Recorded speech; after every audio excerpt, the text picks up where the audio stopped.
Hi friends, இப்போ நம்ம வந்து ஒரு ஃப்ரெண்டு கிராஸ் கட்டிங் எடுக்கிறோம். அதில் வந்து ஃபஸ்ட்டு மேலே ஒரு கோடு போட்டுக்கிறோம். 13 இன்ச்சு 13 இன்ச்சுக்கு ஒரு கோடு, கீழே 3 இன்ச்சு மார்க் பண்ணிக்கிறோம். கழுத்தோட உயரம் 6 வச்சு அது ஒரு ஸ்கொயர் பண்ணிக்கிறோம்.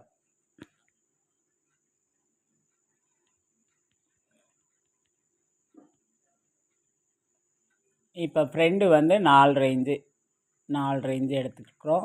கழுத்து கொஞ்சம் ரவுண்ட் பண்ணிக்கலாம். அந்த 4.5 இன்ச்சுக்கு அதை மார்க் பண்ணிவிட்டு ஒரு 3 இன்ச்சு எடுக்கிறோம்.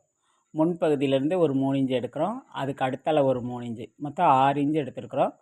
அதுக்கப்புறம் வந்து அந்த 6ல் வந்து ஒரு 1.5 கழிச்சிடணும். 1.5 கழிச்சிட்டு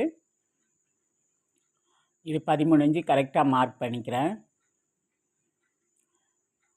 3, இது ஒரு 3, இது 1.5. இப்போ வந்து சுற்றளவு, முன்பகுதியோட சுற்றளவு இப்போ வந்து மெயின் டாட் எடுக்கிறோம். அதுக்கு வந்து நமக்கு 3 இன்ச்சு எடுக்கிறோம். இப்போ சுற்றளவு 12 இன்ச்சு எடுத்துக்கிறோம். 12 இன்ச்சுக்கு ஒரு கோடு போட்டுக்கிறோம். அப்புறம் ஒரு 1.5 இன்ச்சு கீழேருந்து மேல் வாக்கில் எடுத்துக்கிறோம். அப்புறம் அங்கே இந்த 3 இன்ச்சில் 1.5 இன்ச்சுக்கு ஒரு மார்க்கு, அப்புறம் இந்த 4.5 இன்ச்சுக்கு அந்த 1.5ல் ஒரு மார்க்கு. இப்போ ஆம்கோல் வந்து 5.5 இன்ச்சு எடுத்துருக்குறோம். அதில் ஒரு கிராஸாக ஒரு கோடு போட்டுக்க வேண்டியதான். அப்புறம் அப்படியே கட் பண்ண வேண்டியதான். இப்போ ஒரு 1/2 இன்ச்சு கீழேருந்து பேக்கில் வந்து கீழேருந்து மேலே போகணும், ஃப்ரண்டில் வந்து கீழேருந்து மேலே வரணும். இப்படி கட் பண்ணுறோம். இப்போ ஃபுல்லாக அந்த கோட்டு மேலேயே நம்ம கட் பண்ணிக்கணும் கரெக்டாக.